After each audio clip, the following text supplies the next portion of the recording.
Welcome friends और प्यारे बच्चों।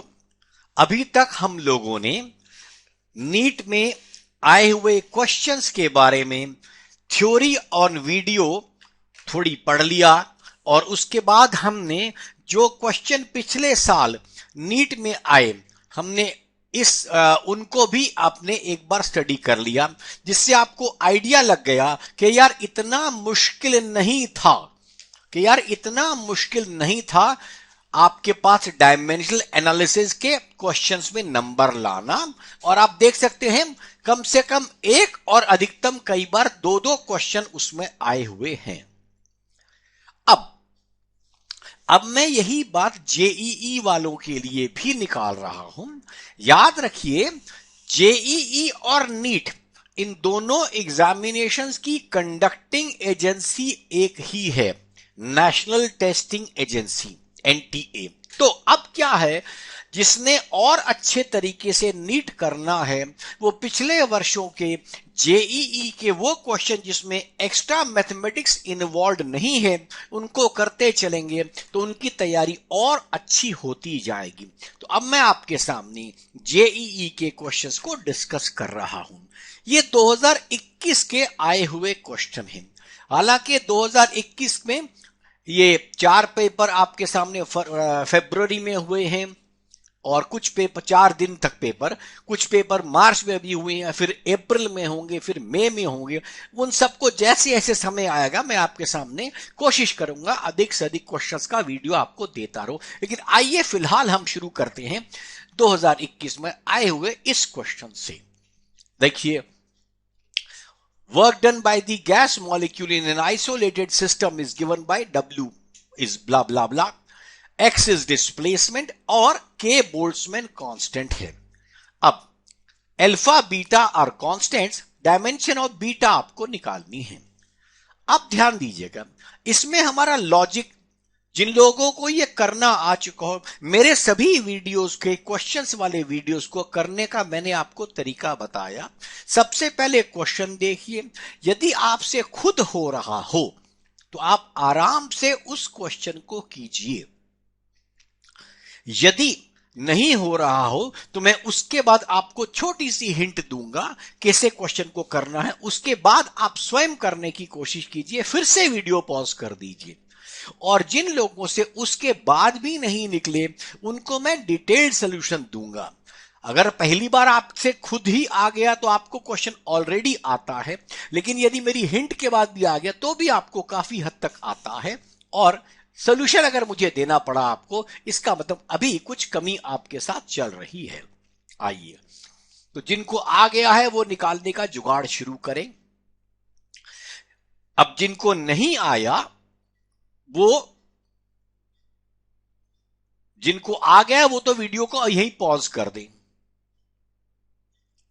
और जिन लोगों को ये नहीं आया वो 1 मिनट के बाद सोचे कैसे करना, फिर उस पर मैं आपसे कुछ चर्चा करूंगा।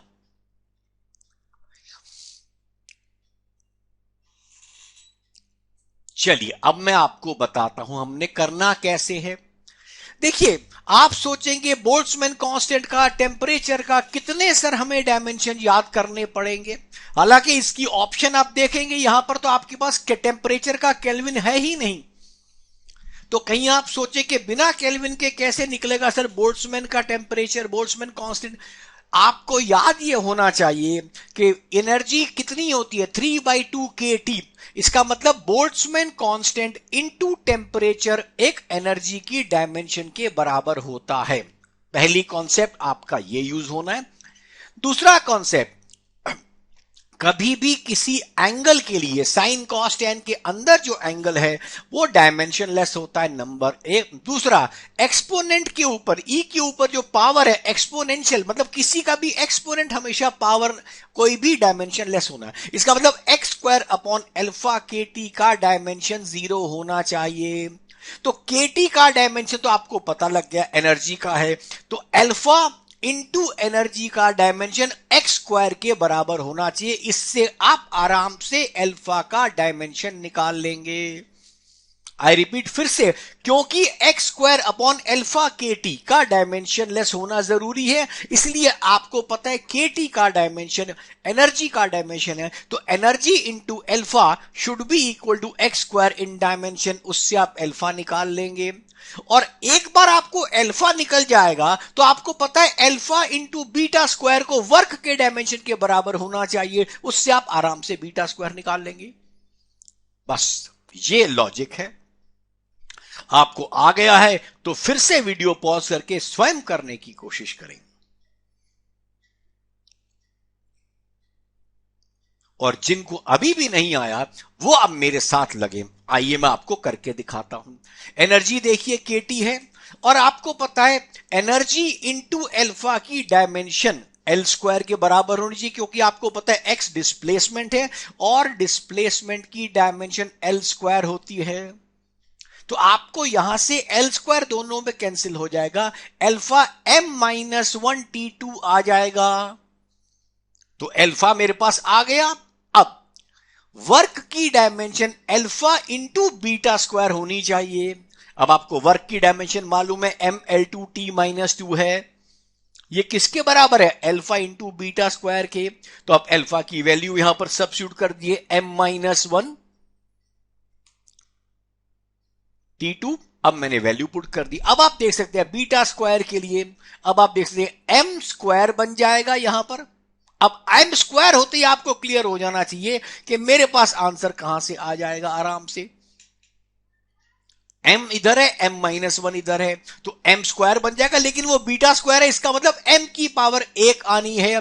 तो यहां पर सोचते ही आपको पता लग गया कि 1 और 2 इसका ऑप्शन नहीं है। अब इसका ऑप्शन 3 और 4 हो सकता है। आइए अब l की बात करते हैं। l स्क्वायर आ रहा है बीटा स्क्वायर, आप देख सकते हैं, तो उससे l की वैल्यू आएगी। तो मेरे पास ऑप्शन इसका 3 ऑप्शन इसका आ जाएगा। ये बीटा स्क्वायर आया है, इसका स्क्वायर रूट आप ले लीजिएगा। तो mlt माइनस 2 नंबर 3 ऑप्शन इसकी आ जाएगी। तो देखिए ये क्वेश्चन आपको कभी हो सकता है लगे टफ है, लेकिन टफनेस नहीं है। अगर आप इस लॉजिक को समझते हैं कि 3/2 kT अपने आप में एनर्जी का डायमेंशन है, आपको फिर बोल्ट्जमैन कांस्टेंट समझने की जरूरत नहीं है। क्लियर है? बिल्कुल आराम से अब इस क्वेश्चन को पूर्ण से 1 मिनट फिर से वीडियो पॉज कीजिए, पूरा क्वेश्चन अपने दिमाग में डाल दीजिए। अगर आपको नहीं आया फिर से एक बार करके देख लीजिए, और फिर आप मेरे साथ अगले क्वेश्चन पर चलेंगे जो मैं आगे चल रहा हूं। आप वीडियो पॉज करके समझने के बाद अगले पर आइएगा। अब ये देखिए, ये क्वेश्चन मेरे पास किसका है, आराम से पढ़िए क्वेश्चन। सबसे पहले क्वेश्चन पढ़िए।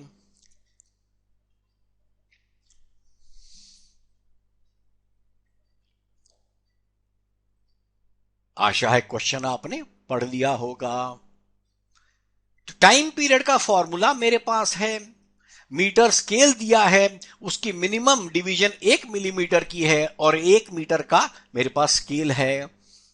ऑसिलेशन हमारे पास 1.95 सेकंड है, और जिसको जिस घड़ी से मैंने नापा था उसका लीस्ट काउंट या रेजोल्यूशन 0.01 है। अब परसेंटेज एरर मुझे निकालनी है। आइए पहले देखिए इसके ऑप्शन क्या हैं। अब जिनको समझ आ गया वो निकालें, वीडियो पॉज कर दें। जिनको नहीं आया वो अब इस बात पे आइए, हमको डेल्टा जी अपॉन जी निकालना है। तो सबसे पहले इस एक्सप्रेशन में जी को बाहर निकाल लीजिए। तो जी को बाहर निकालने के लिए मैंने क्या करना है, दोनों साइड को स्क्वायर कर दीजिए। T square is equal to 4 pi square L by g. उसके बाद फिर जी निकाल लीजिए, और फिर डेल्टा जी बाई जी निकालेंगे हर डायमेंशन की वैल्यू पुट करके। जिनको अब समझ आ गया वो इसको यूज करें। ध्यान रखिएगा जो भी कांस्टेंट लगाया जाता है उसके अंदर कोई भी एरर नहीं होती, और जितनी एरर निकाली जाती है एक्सपोनेंट माने जो उसकी पावर होती है वो हमारे पास डेल्टा के बाहर आ जाती है। ये मैंने आपको शुरू के जो वीडियोस बताए थे उसमें दिए, तीनों थ्योरी आपने पढ़ी होगी। ये देखिए, इसके बाद जिनको समझ आ गया वो वीडियो पॉज करके कर लें, और जिन्हें उसके बाद भी नहीं आया उनके लिए मैं आगे अब करने वाला हूं। बाकी लोग वीडियो पॉज करके स्वयं करें। अब देखिए, delta g by g will be delta l by l plus twice delta t by t. यहां पर बेटा एक गलती होगी, डेल्टा टी बड़ा होना चाहिए था, छोटा लिखा गया, क्योंकि जल्दीबाजी में बना रहा हूं, मुझे मालूम है आपका कोर्स जो मुझे जल्दी कंप्लीट करना है। अब डेल्टा एल आपको मालूम है 1 मिलीमीटर है, एल मेरे पास 1 मीटर है, तो आपको मालूम है 1/1000 हो जाएगा। 2 इंटू डेल्टा टी 0.01 दिया रखा और 0.15 दिया है, 1.95 आपके पास डिस्टेंस है, मतलब वैल्यू है, उसकी वैल्यू निकाल लीजिए, इससे मेरी वैल्यू इतनी आती है। अब इसको जैसे ही आप परसेंटेज में कन्वर्ट करते हैं इनटू 100 करके, आपके पास 1.1256 आता है। इसको आपको पता है राउंड ऑफ करना पड़ेगा 2 डिजिट के डेसिमल के बाद तक, और वो 1.13% उसका आ गया। मुझे उम्मीद है कि यह क्वेश्चन भी आपको क्लियर हो गया होगा। आपने देखा होगा जेईई 2021 के क्वेश्चन से आपको यह क्लियर हो रहा होगा कि ये बस नीट से थोड़े ही आगे हैं, कोई ज्यादा फर्क नहीं है। नीट में भी ये प्रश्न आ सकते हैं, ये मत समझिएगा ये प्रश्न जेईई में आया है नीट में नहीं आ सकता, किसी में भी आ सकता है। दोनों में चीज देखिए, सिर्फ मैथमेटिक्स वाली चीजों में डिफरेंशिएशन जहां पर आती है वहां पर आपको थोड़ा समझना है, और वैसे डिफरेंशिएशन को यदि आप कर लेंगे तो आपके लिए बेहतरी ही रहेगी। चलिए अब मैं चलता हूं अगले क्वेश्चन पे। इसको जिनको अभी समझना है वो वीडियो को एक बार फिर पॉज करके पूरे पर एक बार दिमाग चला लें अपना। अब ये देखिए अगला क्वेश्चन स्क्रू गॉज के ऊपर है, पढ़िए पूरी स्टेटमेंट इसकी।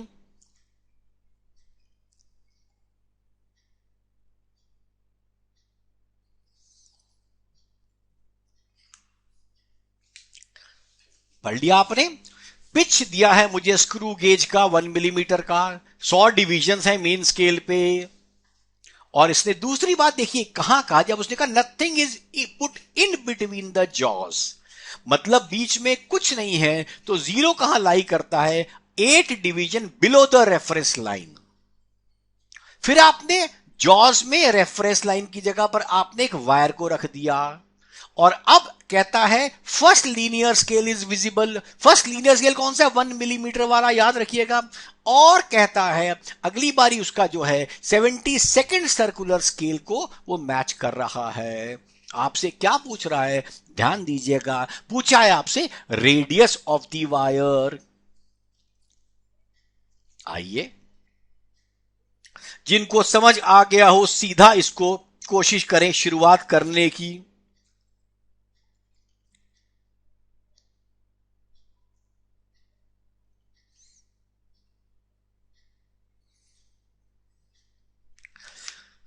और जिनको नहीं आया वो सबसे पहले मेरी बात ये समझे, मैं आप जिनको आ गया वो खुद करें, जिनको नहीं आया उनको मैं हिंट देने वाला हूं। सुनिए, 1 मिलीमीटर का वो है आपके पास पिच है और 100 डिवीजन है, तो 1/100 इसका लीस्ट काउंट हो गया।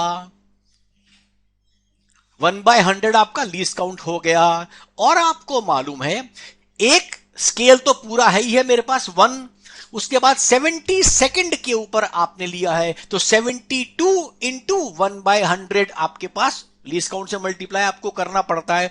फॉर्मूला आपको पिछले वीडियो में बता दिया गया था, जो थ्योरी का वीडियो दिया था स्क्रू गेज का।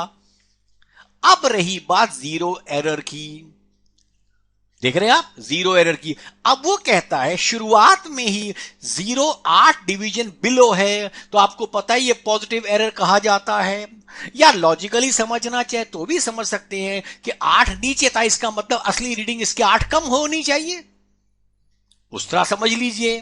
बस उसी को हमने यूज करना है, सीधा फॉर्मूले का हमने प्रयोग किया। देखिए डायमीटर क्या आएगा, main scale plus least count into circular scale minus zero error. आइए कर देंगे इसको। अब यहां पर आपने गलती नहीं करनी है, क्योंकि कुछ लोग यहीं पर बहुत उत्साहित हो जाएंगे और इसका आंसर 1.64 कर देंगे। उन्हें मैं याद कराऊं, आपसे रेडियस पूछा गया है, आपको इसको आधा करना ही पड़ेगा।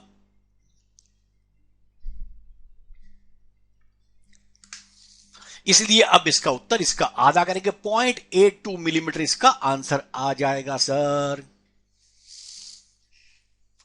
अब आप लोग फिर से आराम से इस क्वेश्चन को अपने दिमाग में यहां पर वीडियो पॉज करके देखिए। अब अगली बात को आप ध्यान रखें, क्या क्या रहा हमारे पास। सबसे पहला क्वेश्चन आपने किया जिसमें बोल्ट्जमैन कांस्टेंट की वजह से आपने डायमेंशन निकाला। वहां का लॉजिक ये था कि आपको पता होना चाहिए 3/2 kT एनर्जी की डायमेंशन है। फिर आपने एक क्वेश्चन एरर का निकाला और एक स्क्रू गेज का निकाला। ये तीनों चीजें आ गई हैं आपके सामने, समझ रहे हैं आप। तो इन क्वेश्चन पर आप अपना फिर से ध्यान लगाएंगे और उनको देखेंगे। ये क्वेश्चन उसी प्रकार से आपके पास फिर चलेंगे। ये जेई के क्वेश्चन आए हैं, ये मत समझिएगा ये टफ है, आप देख सकते हैं इनमें कुछ और खास बात नहीं निकली है। आइए एक और क्वेश्चन देखिए, और ये मेरे इस वीडियो का आखिरी क्वेश्चन है, उसके बाद मैं फिर वापस आ जाऊंगा आपके पास दूसरे क्वेश्चन जेई के देने के लिए, और काइनेमेटिक्स में हम आगे बढ़ेंगे। अब आइए पढ़िए क्वेश्चन।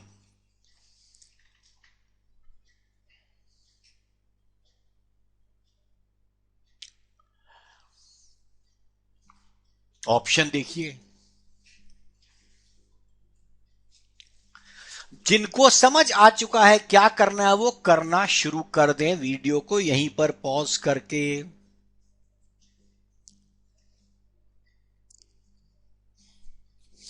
अब बाकी लोग मेरी बात समझें।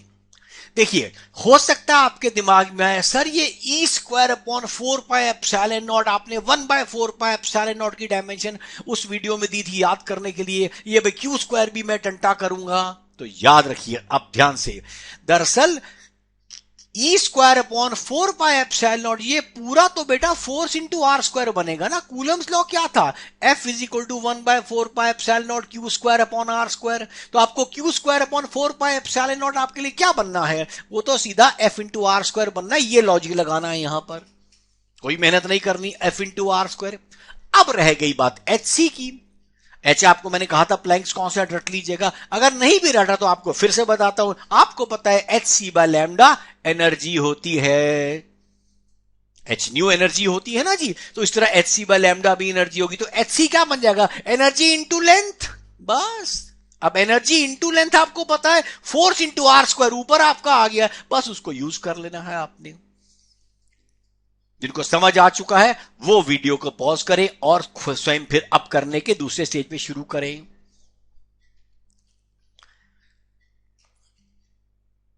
जिनसे अब भी ना हो वो यहां मेरे साथ देखें। ये देखिए, इसको FR² हो गया। इसी प्रकार मैंने आपसे कहा HC एनर्जी इंटू लैम्डा बन गया। तो मुझे निकालना क्या है, basically FR² energy into lambda मुझे निकालना है, और इस पूरे की डायमेंशन मुझे निकालनी है, इसकी मुझे डायमेंशन निकालनी है। आप जानते हैं, और आप जानते हैं फोर्स इंटू डिस्टेंस अपने आप में वर्क होता है, वही एनर्जी होता है। तो पूरा कट जाएगा, फोर्स इंटू R सीधा कट गया नीचे की एनर्जी से, ऊपर एक एक्स्ट्रा R बचा, नीचे के एक्स्ट्रा L बचा, वो भी कट गए। वो मैंने पूरी डायमेंशन आपको लिखकर भी दिखा दी है, आप देख सकते हैं सब कट पिट गया। डायमेंशन क्या बची, M0 L0 T0। दरअसल कोई भी ऐसा घुमावदार क्वेश्चन होगा, उसको अगर आप ध्यान से करेंगे वो बहुत आसानी से उसमें आ जाएगा। बस शुरुआत में देखने में आपको लगेगा कि यार ये क्या हो गया, असल में वो सिर्फ आपकी इन चीजों को, टेक्निक को चेक करना चाहता है कि आप वो कितना उस चीज को समझ पाए हैं, और वही उसकी जिस्ट है। देखिए, जेई या नीट के क्वेश्चन में फिजिक्स बहुत नहीं पूछी जा रही है, आप फिजिक्स को कैसे अप्लाई करके अपने काम का बनाते हैं यह पूछा जाता है, और इसी को यूज करना महत्वपूर्ण बात है। समझ रहे हैं। चलिए